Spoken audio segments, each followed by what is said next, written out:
friends, welcome to Annam's Health Recipes. இன்னைக்கு மாவத்தல் குழம்பு எப்படி செய்யலான்னு பார்ப்போம். மாவத்தல் எப்படி பண்ணுறது அப்படிங்கிற வீடியோ லிங்க் கூட நான் கீழே டிஸ்கிரிப்ஷனில் கொடுக்குறேன், பார்த்துக்கங்க. இப்போ மாவத்தல் கூட நிறைய டிபார்ட்மெண்டல் ஸ்டோரில் கிடைக்குது. மாங்காய் கிடைக்காத சீசனில் இந்த வத்தல் போட்டு குழம்பு வைக்கலாம். இந்த வத்தல் குழம்பு ரொம்ப டேஸ்ட்டாக இருக்கும், நல்லாயிருக்கும். இது எப்படி பண்ணலான்னு இப்போ பார்ப்போம்.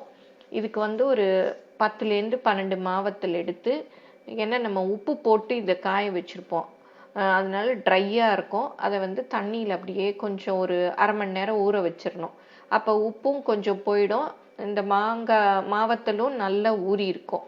இந்த மாதிரி செஞ்சுட்டு ஒரு குக்கரில் நமக்கு தேவையான அளவு, அதாவது ஒரு கப் அளவுக்கு பருப்பு, மஞ்சள் பொடி போட்டு தண்ணி ஊற்றி நல்லா ஒரு 2-3 விசில் வேக வச்சு எடுத்து வச்சுக்கணும். இந்த வெந்த பருப்பில் ஊற வச்சுருக்கோம் இல்லையா, அந்த மாவத்தில் அப்படி நல்லா அலசிட்டு எடுத்து வைக்கணும். ஏன்னா நம்ம காய வைக்கிறச்சு அது மேலே கல் மண்ணெல்லாம் ஒட்டி இருக்கும். அதனால ஒரு 2 தடவை கழுவிட்டு அதை அந்த பருப்பில் போட்டு அதுக்கு தேவையான சாம்பார் தூள், அதாவது ஒரு 2 டீஸ்பூன் அளவு போதும்.